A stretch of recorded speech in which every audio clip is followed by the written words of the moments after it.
Assalamualaikum warahmatullahi wabarakatuh. Perkenalkan, saya Lida Mukbira, NPM 12040003 dari kelas 3A D4 Teknik Informatika. Kali ini saya akan mempresentasikan tugas mata kuliah sistem tersebar, yaitu mengenai sinkronisasi clock. Baik, yang pertama, apa itu sinkronisasi clock? Sinkronisasi clock itu merupakan proses untuk menyejajarkan waktu yang terdapat pada beberapa perangkat atau komputer yang berbeda, sehingga waktu yang ditampilkan pada setiap perangkat atau komputer itu sama atau mendekati sama. Hal ini sangat penting, terutama ketika melakukan operasi yang memerlukan timestamp atau waktu yang tepat, seperti transaksi keuangan, log aktivitas, jaringan komputer, dan lain sebagainya. Algoritma untuk sinkronisasi dalam sistem terdistribusi atau sistem tersebar itu memiliki beberapa sifat. Yang pertama, itu ada informasi yang relevan tersebar di beberapa komputer. Keputusan pembuatan proses hanya berdasarkan informasi lokal. Yang ketiga, ada peristiwa kegagalan dengan penyebab tunggal di dalam sistem harus dihindarkan. Lalu yang keempat itu tidak tersedianya clock atau sumber waktu global yang akurat. Nah, sinkronisasi merupakan bagian penting untuk kerjasama dalam pemakaian sumber daya berbagi atau sharing resource, pengurutan kejadian, dan juga kesepakatan clock tersebar dengan tenang.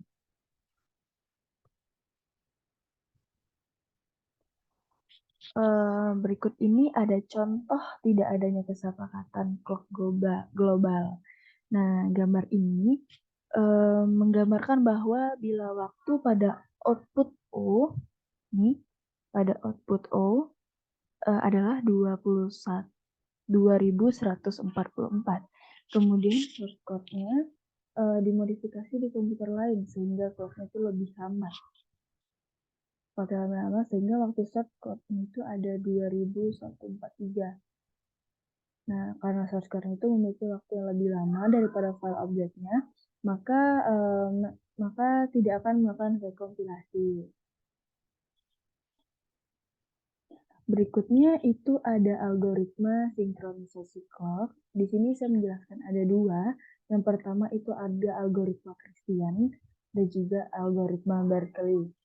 Algoritma Christian itu merupakan algoritma yang menggunakan waktu yang diberikan oleh server untuk menyesuaikan waktu lokal pada setiap klien.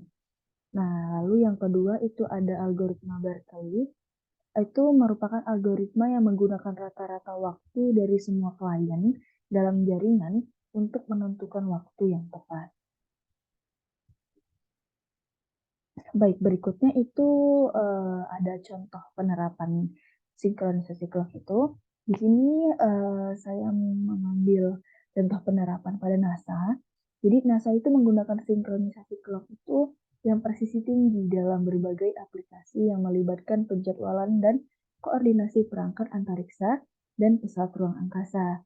Salah satu contohnya itu merupakan pengiriman dan penerimaan sinyal dari pesawat ruang angkasa yang jauh seperti Mars Rover. Ini dia Mars Rover.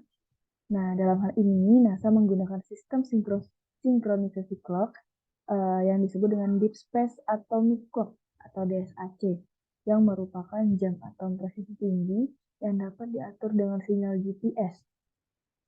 DSAC sendiri itu dapat menyesuaikan waktu dengan waktu GPS yang tepat hingga beberapa nanodetik dan memungkinkan para ilmuwan di NASA untuk melakukan navigasi dan pengujian instrumen di pesawat ruang angkasa dengan sangat presisi.